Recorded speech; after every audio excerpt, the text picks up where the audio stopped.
தயவு செய்து சர்ச்சையை உண்டாக்கி விடாதீர்கள். உங்கள் சர்ச்சையை எங்களால் சமாளிக்க முடியாது. அதை பாரதி ராஜா உங்களை கேட்டு எடுத்தாரா கேட்காமல் எடுத்தாரா என்று கேட்டார். ஏன் கேட்க வேண்டும்? இல்லாதவர்கள் எடுத்துக் கொள்கிறார்கள். பாட்டுக்கு இடமில்லை என்றால் பாட்டை தூக்கி எறிந்து விடுங்கள், தப்பே இல்லை. அடிச்சாரு பாருங்க முதலமைச்சர். எழுதியவன் தலையெழுத்தை மாற்றினால் நான் என்ன செய்வது? இப்போதுதான் தெரிந்து கொண்டேன், திருப்பாச்சி என்பது கூட என் பாட்டுக்குள்ளிருந்து வந்த தலைப்பு என்று. குழந்தை பிறக்கும் போதே மூக்கும் மொழியும் காதும் நெஞ்சும் கல்லீரலும் சிறுநீரகமும் சேர்ந்து பிறக்கவில்லை என்றால் பிறந்த பிறகு ஒட்ட வைக்க முடியாது தோழர்களே. இந்த இனிய இசை வெளியீட்டு விழாவுக்கு வருகை தந்து இசைப்பேழையின் முதற்படியை பெற்றுக்கொண்டு பெருமைப்படுத்தி இருக்கிற தமிழ்நாட்டின் மாண்புமிகு அமைச்சர், என்னரும் சகோதரர், என் நேசத்துக்குரிய பெரிய கருப்பன் அவர்களே,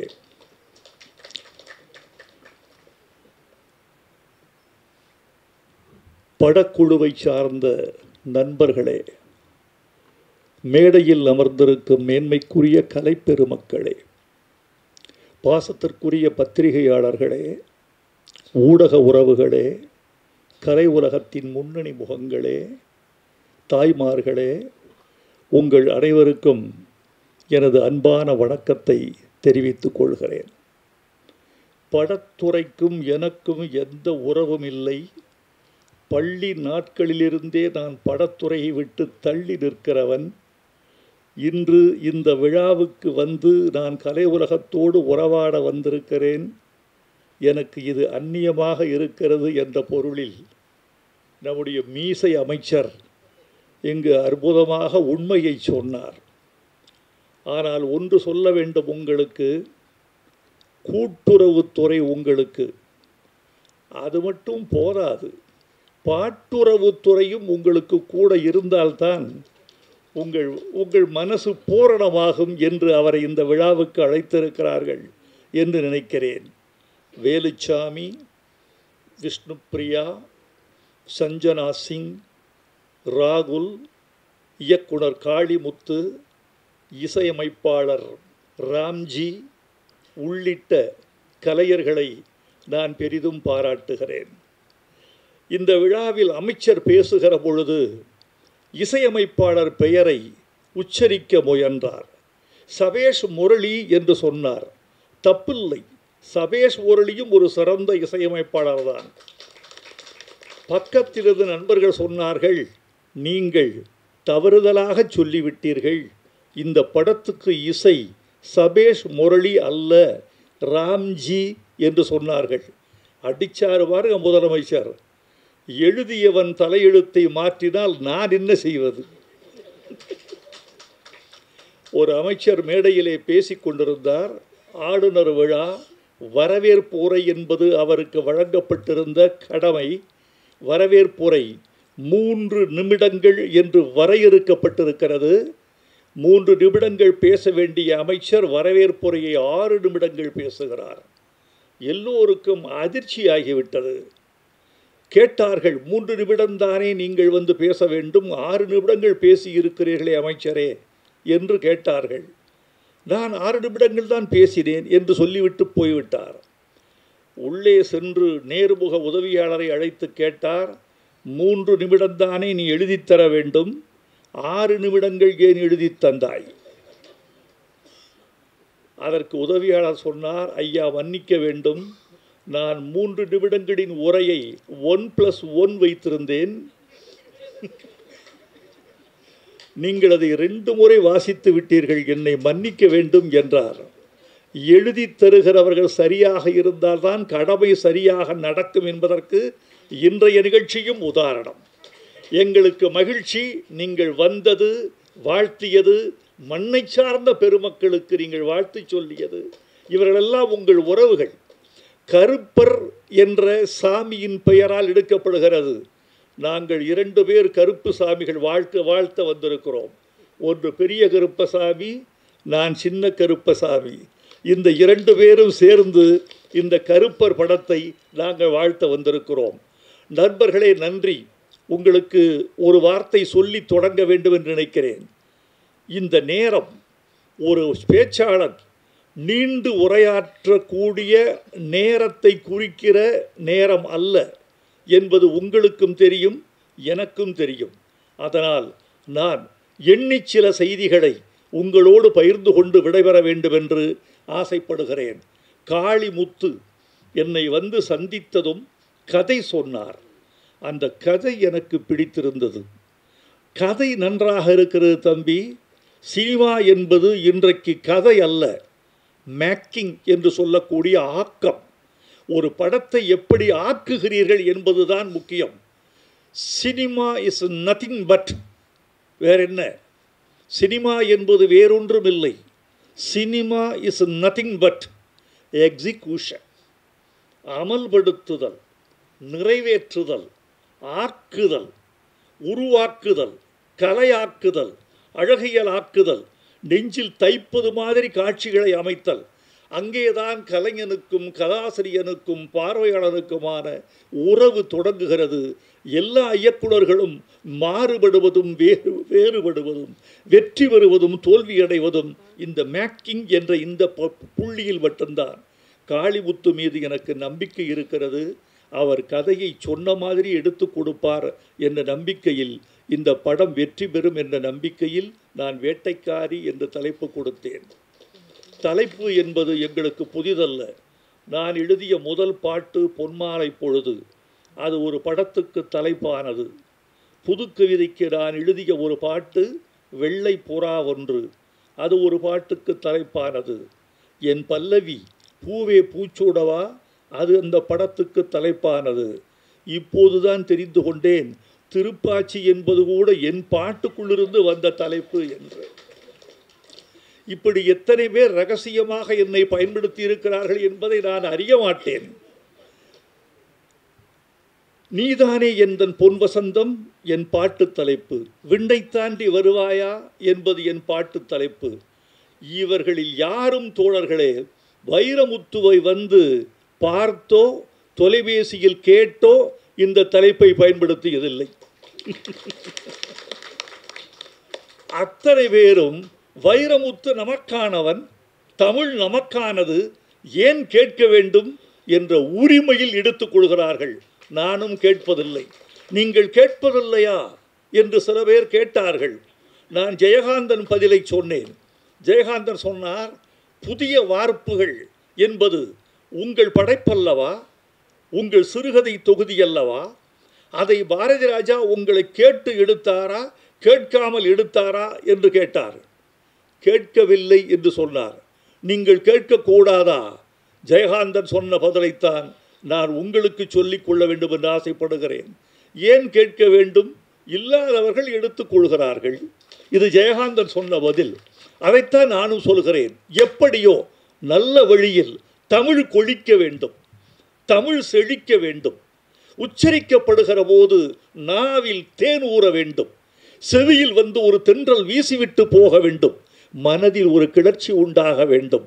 நல்ல தமிழ் தலைப்புகளை கேட்கிற பொழுது அது தொலைக்காட்சியில் வருகிறது, வானொலியில் வருகிறது, சுவரொட்டியில் வருகிறது, உச்சரிக்கப்படுகிறது, வாசிக்கப்படுகிறது. ஒரு தலைப்பு என்பது ஒரு தலைப்பு மட்டுமல்ல தோழர்களே. ஒரு தலைப்பு எப்படியெல்லாம் தமிழ் சமுதாயத்தில் சுழற்சி முறையில் சுழன்று கொண்டே இருக்கிறது என்பது முக்கியம். தமிழ் செல்வி, தேன்மொழி, செங்குட்டுவன், சோழன் என்று நீங்கள் பெயர் வைத்தால் எப்படி தெரியுமா தமிழ் வளர்கிறது தோழர்களே? பள்ளிக்கூடத்தில் ஒலிக்கிறது, கல்லூரியில் ஒலிக்கிறது, அழைக்கிற போது ஒலிக்கிறது, திருமண பத்திரிகையில் ஒலிக்கிறது, பாஸ்போர்ட்டில் இருக்கிறது, ரேஷன் கார்டில் வருகிறது. உங்கள் பெயர் தமிழ் சமுதாயத்தில் சுழற்சி முறையில் சுழன்று கொண்டே இருக்கிறது. ஒரு நல்ல தமிழ் பெயர் இருந்தால் அதனால் தமிழ் நீட்சி அடைகிறது, தமிழ் ஆட்சி செய்கிறது. ஒரு திரைப்படத்தின் தலைப்பு என்பது உலகத்தால் கவனிக்கப்படுகிறது. அதனால்தான் நான் கெஞ்சுகிறேன், உங்களை கேட்டுக்கொள்கிறேன், அன்போடு பரிந்துரைக்கிறேன். நல்ல தமிழில் தலைப்பு வையுங்கள். ஆங்கிலத்தில் தலைப்பு வந்தால் அந்த படம் ஓடிவிடும் என்று நீங்கள் கருதினால் அதற்கு சான்றுகள் இருந்தால் ஏற்றுக்கொள்கிறேன். தமிழில் தலைப்பு வைத்தால் படம் ஓடாது என்று நீங்கள் கருதினால் அதற்கும் சான்று தந்தால் ஏற்றுக்கொள்கிறேன். உங்களை ஒன்று கேட்கிறேன், ஒரு நல்ல தமிழ் ஏன் ஆந்திராவில் செல்லுபடியாக கூடாது? கன்னடத்தில் ஏன் செல்லுபடியாக கூடாது?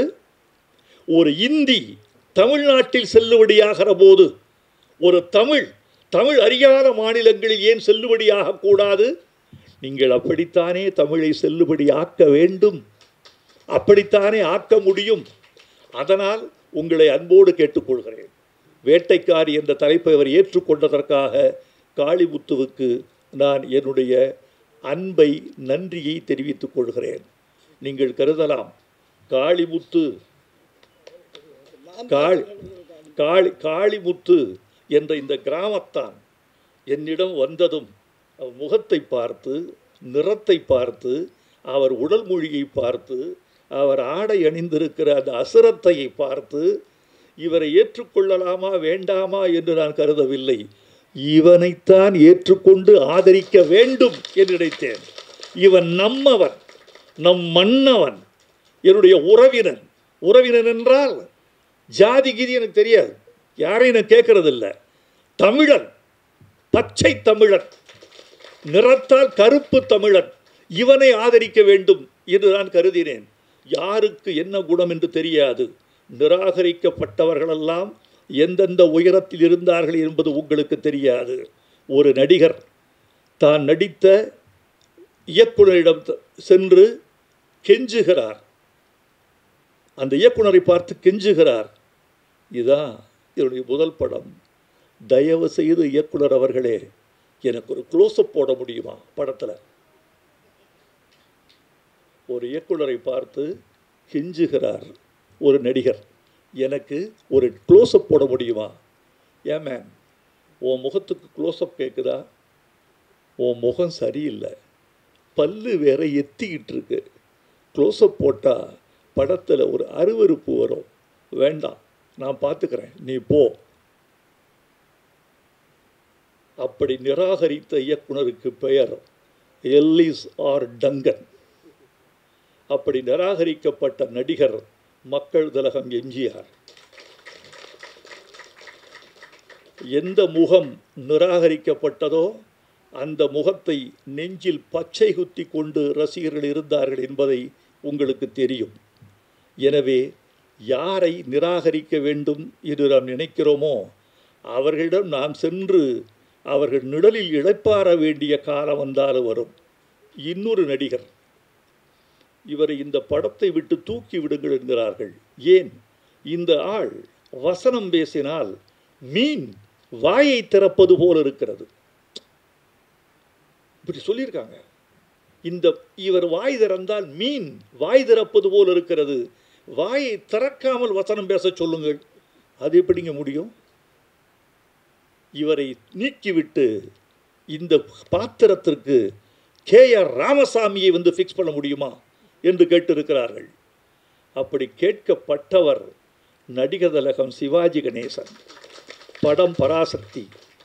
எந்த நடிகனை நீக்கிவிட்டு நீங்கள் வேறு ஆளை வைத்து படமிடுங்கள் என்று சொல்லப்பட்டதோ அந்த நடிகன் 50 ஆண்டு காலம் தமிழ் கலை உலகை சிம்மாசனமிட்டு ஆண்டு விட்டு போனான். யாரை யார் நிராகரிப்பது? காளிமுத்துவை நான் நிராகரித்தால் என்னை நானே நிராகரித்து விடுவதாக அர்த்தமாகிவிடும். ஒரு நடிகை, ஒரு இயக்குனர் தேடிக்கொண்டிருக்கிறார் ஒரு புதுமுகத்தை. ஒரு நடிகை வருகிறார், அந்த புகைப்படங்களை எல்லாம் ஒட்ட வைத்து பார்க்கிறார். இந்த கோணம் மறுகோணம், இப்படி பார்க்கிறார், அப்படி பார்க்கிறார். பெண்ணை வரவழைத்து பார்க்கிறார்.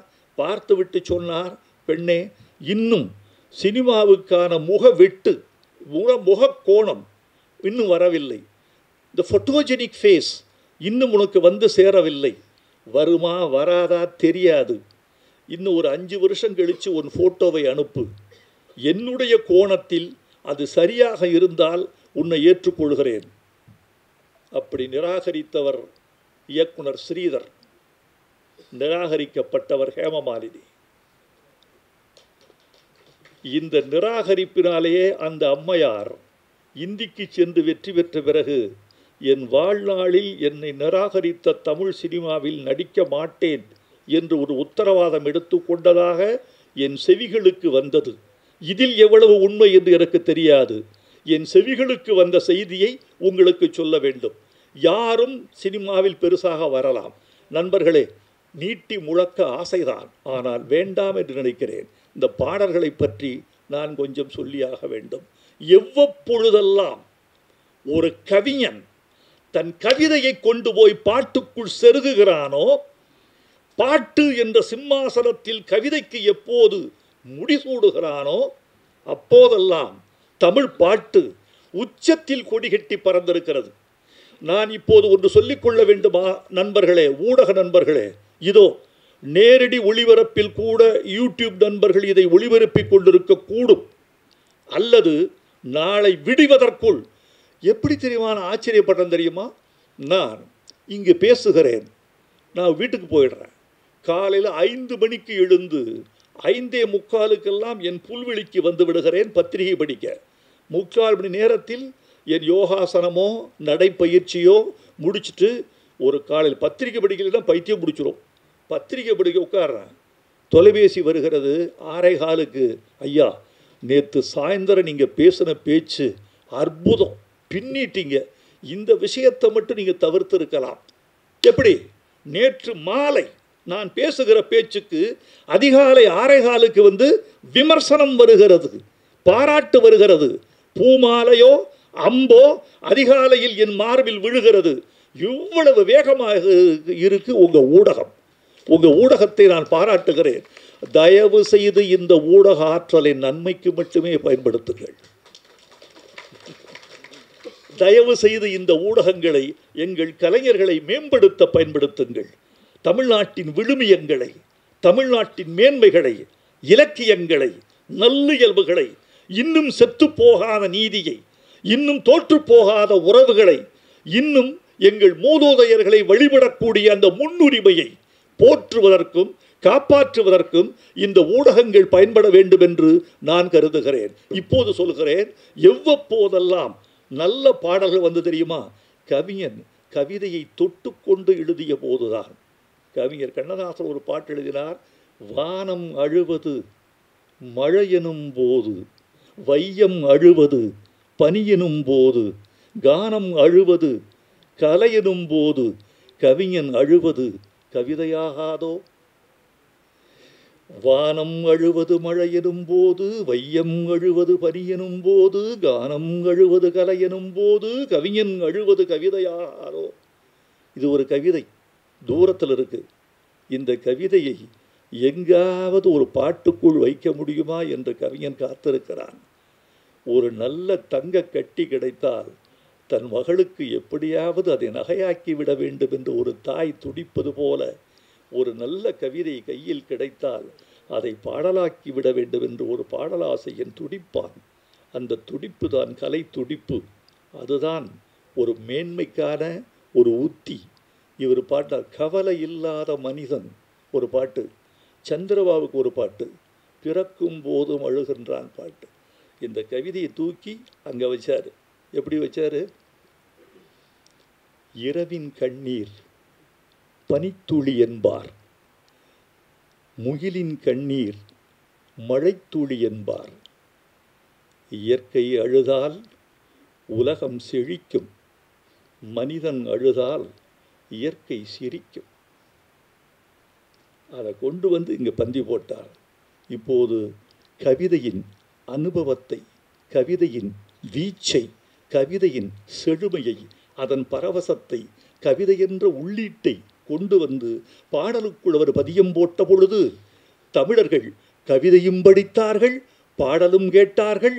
இது ஒரு கவிஞர் இந்த மண்ணுக்கு செய்கிற மரியாதை, அவன் கொடுக்கிற சீதனம், அவருடைய கொடை என்று நீங்கள் கொண்டாட வேண்டும். நான் சிந்து பைரவியில் ஒரு வரி எல்லாரும் பாராட்டினீங்க. என் விதி அப்போதே தெரிஞ்சிருந்தாலே கர்ப்பத்தில் நானே கரைஞ்சிருப்பேரே. இந்த வரி வந்து ஒரு மகள் பெறப்பட்டவுடன் குப்பை தொட்டியில் வீசப்பட்டாள். இல்லெஜிட்டிமேட் சைல்டு, முறையற்ற வழியில் பெறப்பட்ட குழந்தை. அவ கூட்டி போயிட்டான். குழந்தை சாகலை, வளருது. குழந்தை வளர்ந்து வளர்ந்து வளர்ந்து தாயை கண்டுபிடிக்குது. அந்த தாய் முன்னால் ஒரு பாட்டு பாடுது அந்த குழந்தை. பாலச்சந்தர் என்ற மகா கலைஞனுடைய கதையில் ஒரு எவ்வளவு முக்கியமான செய்தி காளிமுத்து போன்றவர்களுக்கு, நம்முடைய பேரரசு போன்றவர்களுக்கு. இப்போது ஏன் நல்ல பாட்டு வரலன்னு நீங்கள் நினைக்கிறீங்க? சொல்லுங்க பார்ப்போம். இசைக்கு பஞ்சமில்லை, மொழிக்கு பஞ்சமில்லை, இயக்குநர்களுக்கு பஞ்சமில்லை, தொழில்நுட்பத்திற்கு பஞ்சமில்லை. எதற்கு பஞ்சம் என்றால், பாடல்களை உட்கார வைப்பதற்கு உங்கள் கதையில் இடுப்பு இல்லை தம்பி. இந்த குழந்தை எங்கே உட்கார வைப்பீங்க? உங்கள் இடுப்பில் உட்காந்தா அந்த குழந்தை வலிக்கு விழுந்து செத்தே போகும். உட்கார இடம் இல்லை. அந்த காலத்தில் பாட்டில் தோளில் ஒரு குழந்தை, கதையின் தோளில் ஒரு குழந்தை, வலத்தோளில் ஒரு குழந்தை, இடத்தோளில் ஒரு குழந்தை, கக்கத்தில் ஒரு குழந்தை, மறுகக்கத்தில் ஒரு குழந்தை, ஓரிடுப்பில் ஒரு குழந்தை, மறு இடுப்பில் ஒரு குழந்தை, இப்படி 6 பாடல்கள் உட்காரும். இன்னைக்கு உட்காருவதற்கு கதையில் இடுப்பு இருக்கா? இடம் இருக்கா? நாற்காலி இருக்கா? ஏதாவது ஒரு பாட்டை எழுதி கொடுத்தால் அந்த பாட்டு முதல்ல ஒரு பாட்டு 7 நிமிஷம் 8 நிமிஷம் இருக்கும். பழைய பாட்டெல்லாம் 3 நிமிஷம் 30 செகண்ட்ஸ் தான். இப்போ ஒரு பாட்டு 5 நிமிட பாட்டை 5 நிமிடத்திற்கு பயன்படுத்துவதற்கு உங்கள் கதை அனுமதிக்கவில்லை. அது அப்படியே பல்லவியை தேய்ச்சி விட்டு அப்படியே போயிடுறாங்க. ஆங்கில படங்களை பார்த்து தயவு செய்து நல்லவற்றை எடுத்துக்கொள்ளுங்கள், கெட்டவற்றை தள்ளிவிடுங்கள்.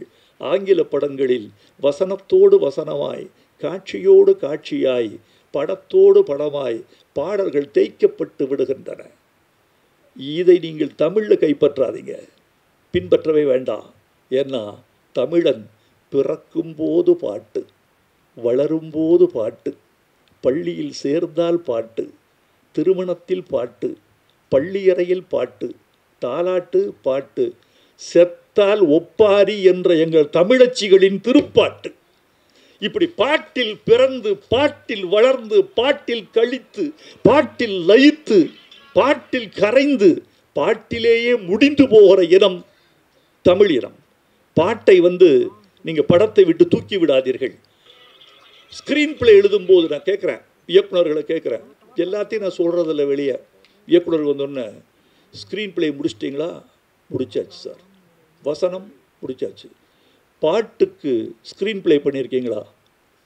என்ன சார் சொல்கிறீங்க? பாட்டுக்கு ஸ்க்ரீன் பிளேயா? அதுதான் முக்கியம். உங்கள் படத்தில் பாட்டு நிற்கணும்னா பாட்டுக்கு ஒரு ஸ்க்ரீன் பிளே வேணும். உங்கள் படத்தில் எத்தனை பாட்டுன்னு கேட்டால் திகைக்கிறார்கள். என்னென்ன பாட்டு? ஒரு 3 பாட்டு 4 பாட்டு வச்சுக்கலாம் சார். எந்தெந்த இடத்துல அதை யோசிக்கலாம் சார். யோசிக்கக்கூடாது. குழந்தை பிறக்கும் போதே மூக்கும் மொழியும் காதும் நெஞ்சும் கல்லீரலும் சிறுநீரகமும் சேர்ந்து பிறக்கவில்லை என்றால் பிறந்த பிறகு ஒட்ட வைக்க முடியாது தோழர்களே. பிறக்கும் போதே பாட்டோட பிறக்கணும். இங்கே பாட்டு இருக்கா இல்லையா? பாட்டுக்கு இடமில்லை என்றால் பாட்டை தூக்கி எறிந்து விடுங்கள், தப்பே இல்லை. என் கதைக்கு, என்னுடைய சினிமாவுக்கு பாட்டு என்பது தேவையில்லை. பாட்டு என்பது 6ஆம் விரல், இடைஞ்சல் தேவையில்லை என்று நீங்கள் தூக்கி எறிந்து விட்டால் ஒரு கவலை இல்லை. அந்த நாள் என்ன பாட்டு வேண்டியிருந்ததா? ஒரு பாடலாசிரியன், நான் பாட்டு பரபரப்பாக எழுதி கொண்டிருக்கிற போது பாலச்சந்திரனை அழைத்தார். ஒரு படம் நீங்கள் செய்து தர வேண்டும். என்ன சார், எத்தனை பாட்டு? பாட்டே இல்லை. அப்படியா? அவர் என்ன ஏன் கூப்பிட்டீங்க? வசனம் தான் இதில் பாட்டு மாதிரி இருக்கணும், இந்த படத்துக்கு வசனம் எழுதி கொடுங்க. என்ன படம் சார்? வண்ணக்கனவுகள். கார்த்திக். அடி ஒழுக்குகள் என்று MT வாசுதேவநாயர் மலையாளத்தில் எழுதி கொடுத்து மம்புட்டி கதாநாயகனாக நடித்த படத்தை தமிழில் கவிதாலயா வண்ணக்கனவுகள் என்று எடுத்தது. பாடல்கள் வைரமுத்து அல்ல, வசனம் வைரமுத்து. 100 நாள் படம் ஓடிச்சு. பாடலின் வேலையை வசனம் செய்வதாக நான் கற்பித்து கொண்டு எழுதினேன். நிறைவில்லை, ஆனாலும் கூட கற்பித்து கொண்டு எழுதினேன். படத்துக்கு தேவை எழுதிடலாம். ஆனால் படம் பிறக்கிற போது, கதை பிறக்கிற போதே நீங்கள் ஸ்க்ரீன் பிளே எழுதிடணும். காளிமுத்துக்கிட்ட எனக்கு பிடிச்சது, இது காட்டுக்குள்ள ஒரு பாட்டு. என்ன பாட்டு சார்? காட்டை நேசித்து காட்டை போற்றி ஒரு பாட்டு. ஏன்? காடுதான் இந்த களத்தின், இந்த கதையின் களம். காடுதான் இந்த படத்தினுடைய உள்ள உட்கட்டமைப்பு. எனவே காட்டுக்குள்ள போற போது பாட்டு காட்டை விட்டு வெளியே போகக்கூடாது. பாலைவனத்தில் இருக்கிற போது மணலை பற்றி பாட்டு, மருதநிலத்தில் இருக்கிற போது நெல்லை பற்றி பாட்டு, குறிஞ்சி இருக்கிற போது தேனை பற்றி பாட்டு, காட்டுக்குள்ளே இருக்கிற போது காட்டை பற்றி பாட்டு என்று சொன்னவுடன் நான் என்கிட்ட விட்டுருங்க தம்பி, நான் என்கிட்ட விடுங்க, நான் பார்த்துக்கிறேன். நான் ஒரு கவிதை எழுதியிருந்தேன். அந்த கவிதையை பாட்டாக்கலாம்னு. எவ்வப்போதெல்லாம் கவிதையிலிருந்து பாடலுக்கு பரிமாறப்படுகிறதோ அவ்வப்போதெல்லாம் தமிழ் பாட்டு தழைத்தோங்கி இருக்கிறது என் முன்னோடிகள் காலத்திலிருந்து இன்று வரைக்கும் என்று சொன்னேன் அல்லவா? என் கவிதையை எடுத்து வைத்தேன். சீ மிருகமே என்று மனிதனை திட்டாதே மனிதனே. எந்த விலங்கும் இரைப்பைக்கு மேலே இன்னொரு வயிறு வளர்ப்பதில்லை. எந்த புறாவும் தஞ்சோடி என்று பிற ஜோடி தொடுவதில்லை. கர்ப்பவாசனை கண்டுகொண்டால் காளை பசுவை சேர்வதில்லை. விலங்குகளுக்கு தொடுநோய் இல்லை தெரியுமோ? எந்த விலங்குக்கும் சர்க்கரை வியாதி இல்லை. எந்த பறவையும் கூடு கட்டி வாடகைக்கு விடுவதில்லை. மாண்டால் மானின் தோல் ஆசனம், மயிலின் தோகை விசிறி, ஒட்டகத்தின் எலும்பு ஆபரணம். நீ மாண்டால் பலரை நெருப்பே நிராகரிக்கும் என்பதால் தானே புதைக்கவே வளைகிறோம்.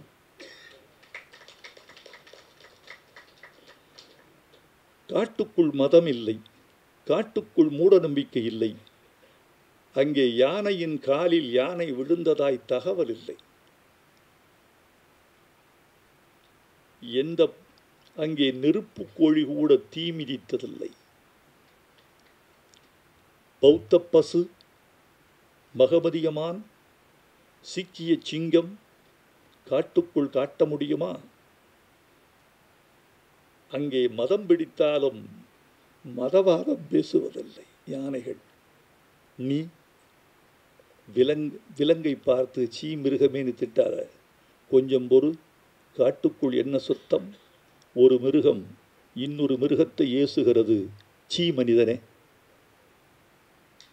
இப்படி ஒரு கவிதை எழுதி முடித்தேன். இந்த கவிதையை கொண்டு போய் காளிமுத்துக்கு பயன்படுத்தினால் என்ன என்று நினைத்தேன். நீங்கள் நினைக்கலாம் தோழர்களே, இந்த படம் எவ்வளவு வெற்றி பெறும் என்று எனக்கு தெரியும். இந்த படத்தின் வியாபாரம் என்ன என்று தெரியும். இந்த படத்தை எத்தனை தமிழர்கள் பார்ப்பார்கள் என்று தெரியும். உதாரணமாக என் நண்பர், எனக்கு திரையுலக நண்பர்களில் திரையரங்க உரிமையாளர்களும் சில பேர் இருக்கிறார்கள். அவர்கள் சொன்ன ஒரு தகவலை சொல்லுகிறேன், நீங்கள் அதிர்ந்து போவீர்கள். நாளுக்கு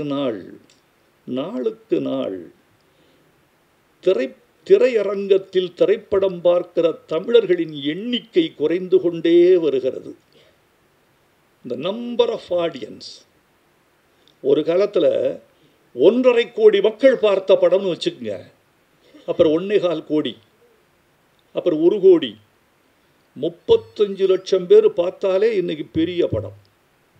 இப்படி ஆயிடுச்சு. ஏனென்றால் தமிழர்கள் சிதறி கிடக்கிறார்கள். அமைச்சருக்கு திரையுலகம் தெரியாது, ஆட்சியில் வல்லவர், அவருக்கு அதெல்லாம் தெரிஞ்சிருக்கும். எப்படி கேட்டீங்கன்னா, செல்ஃபோனில், தொலைக்காட்சியில், அப்புறம் உங்கள் யூடியூப்பில் எல்லாரும் சிதறி கிடக்கிறார்கள். பெண்கள் தொலைக்காட்சி தொடர்களில் இருக்கிறார்கள். அவங்க திரையரங்கத்துக்கு வர்றதில்லை. அப்போ சினிமாவின் தரம் தாழ்ந்ததற்கு என்ன காரணம் என்று வைரமுத்து நினைக்கிறான் என்றால், ஒன்று சொல்கிறேன், யாருக்கு திரையுலகம் பங்கு வைக்கப்படுகிறதோ, பந்தி வைக்கப்படுகிறதோ, அவர்களின் உயரத்துக்குத்தான் சினிமா எடுக்கப்படுகிறது. ஒரு காலத்தில் படித்தவர்கள், பெண்கள், ஆசிரியர்கள், இளைஞர்கள், முதியவர்கள், குடும்பத்தார், குழந்தைகள் என்று கூட்டம் கூட்டமாக வீரபாண்டிய கட்டபொம்மனை வண்டி கட்டி போய் பார்த்திருக்கிறோம். மதுரை வீரனை கட்டை வண்டி கட்டி போய் பார்த்திருக்கிறோம். நாடோடி மன்னனை ஒரு சைக்கிளில் 4 பேர் ஏறி போய் பார்த்திருக்கிறோம். அங்கே போன எல்லா தரப்புக்கும் வந்திருப்பார்கள். அப்படியே குறைஞ்சது 50களில் 60களில் 70களில். இப்போ என்னன்னா மாறிப்போச்சு. இப்போ எல்லாம் மாறிப்போச்சு. இப்போ திரையரங்கத்துக்கு வருகிறவர்கள் யாருன்னு கேட்டால் உழைப்பாளிகள், அவங்க வர்றாங்க. அப்புறம் காதலர்கள், திரை எங்கு இருக்கிறதோ அதற்கு எதிர்ப்புறமாக திரும்பி உட்கார்ந்து கொள்கிற காதலர்கள் வருகிறார்கள். சினிமா இங்கே ஓடிக்கிட்டு இருக்கு, அவங்க படம் அங்கே ஓடிக்கிட்டு இருக்கு. இவர்கள் வருகிறார்கள். இவர்கள் சினிமாவை 2 நாற்காலிகளுக்காகவும் அந்த ஒலிகளுக்காகவும் தான் நேசித்து திரையரங்கத்துக்கு வருகிறார்கள். சொல்லப்போனால் இந்த சம்மரில் திரையரங்கத்தில் கொஞ்சம் கூட்டம் வந்தது. ஏன்னா ஒரு 50 ரூபா கொடுத்துட்டா ஒரு 2 மணி நேரம் ஏசியில் இருந்துட்டு வந்துடலாம். அதற்காக வருகிறார்கள். இப்போ இந்த பாட்டாளிகளின் உயரம் என்ன, இந்த காதலர்களின் தேவை என்ன? இதுக்கு தான் சினிமா, இதுக்கு தான் ஸ்கிரிப்ட், இதுதான் வசூல் என்று வருகிறது. சினிமாவின் நிலைமை கவலைக்கிடமாக இருக்கிறது. சினிமா தன்னுடைய ஊடகங்களை மாற்றி கொண்டிருக்கிறது. சினிமா தன்னுடைய தளங்களை விட்டு நகர்ந்து கொண்டிருக்கிறது. இந்த நேரத்தில் பழைய ஃபார்முலாக்களை விட்டுவிட்டு புதிய தளத்தில் சினிமா இயங்க வேண்டும். ஒன்று சொல்லிக் கொள்கிறேன், சினிமா மாற்றம் பெற்று கொண்டிருக்கிறது என்று சொல்கிறேனே தவிர, சினிமா தளத்தை மாற்றி கொண்டிருக்கிறது என்று சொல்கிறேனே தவிர, சினிமா அழிந்துவிடும் என்று ஒரு நாளும் நான் நம்ப மாட்டேன், ஒரு நாளும் சொல்ல மாட்டேன். மனிதன் இருக்கிற வரைக்கும் சினிமா இருக்கும். அதன் வடிவம் வேறு வேறு இடத்தில் இருக்கும். சினிமா என்பது மனிதனின் கலை தேவை. ஒரு கலை தேவை இருக்கிற போது அந்த கலை தேவையை சினிமா வெவ்வேறு வடிவங்களில் தன்னுடைய சேவையை இது தொடர்ந்து கொண்டே இருக்கும். சினிமா இருக்கும், வடிவம் மாறும்.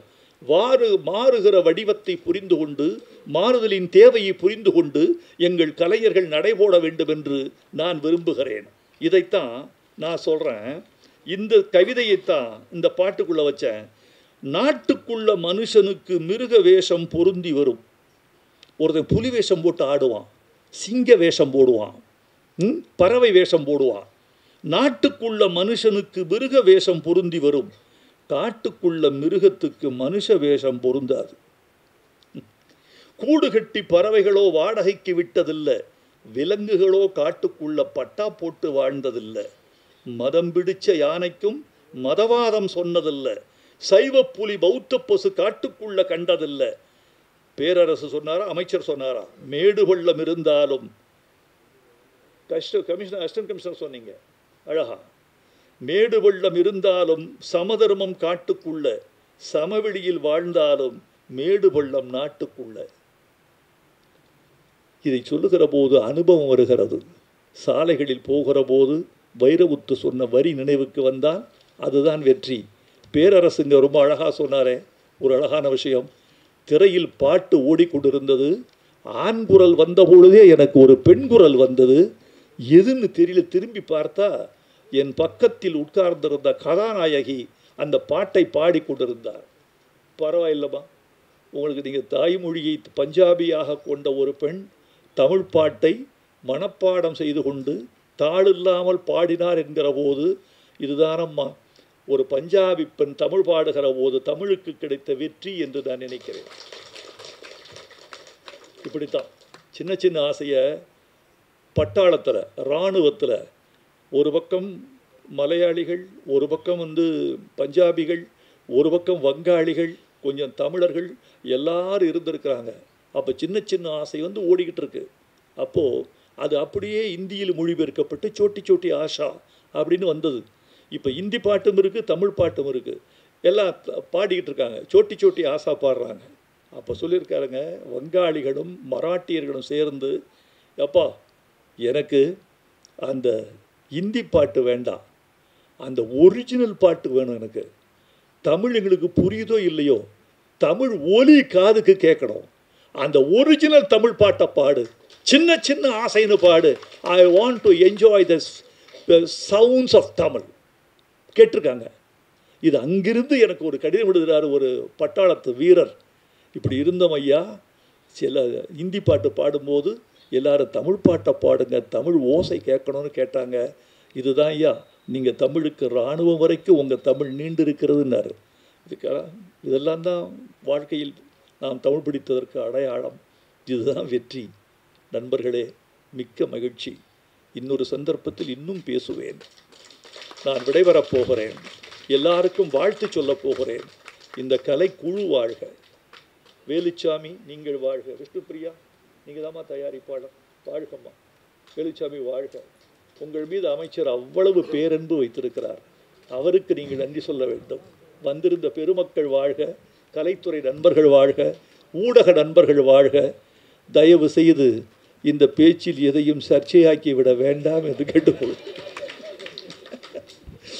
ஒன்று மட்டும் சொல்லிக்கிறேன். ஜவஹர்லால் நேரு அமெரிக்கா போயிருந்தார். டைம் அங்கேருந்து அமெரிக்கன் டைம்ஸ் பத்திரிகையார் கேட்டாங்க, நேரு ஒரு கலா ரசிகன் என்பதை அவர்கள் அறிந்திருக்கிறார்கள். ஜவஹர்லால் நேருவை பார்த்து ஒரு நிருபர் கேள்வி கேட்டார், இந்திய பிரதமருக்கு அமெரிக்காவின் இரவு விடுதிகளுக்கு செல்லும் ஆர்வம் உண்டா? கடைசி கேள்வி. அடிச்சார் நேரு. நம்மால் நேரு அறிவாளி, உலக வரலாறு எழுதியவர். அவர் சொன்னார், அப்படியா, அமெரிக்காவில் இரவு விடுதி கூட இருக்கிறதா? அப்படி அடித்தார். மன்னா பத்திரிகையில் செய்தி, அமெரிக்காவில் இரவு விடுதி இருக்கிறதா, இந்திய பிரதமர் ஆர்வம்னு போட்டான். சர்ச்சையை நீங்கள் உண்டாக்க முடியும். தயவு செய்து சர்ச்சையை உண்டாக்கி விடாதீர்கள். உங்கள் சர்ச்சையை எங்களால் சமாளிக்க முடியாது. நன்றி, வணக்கம்.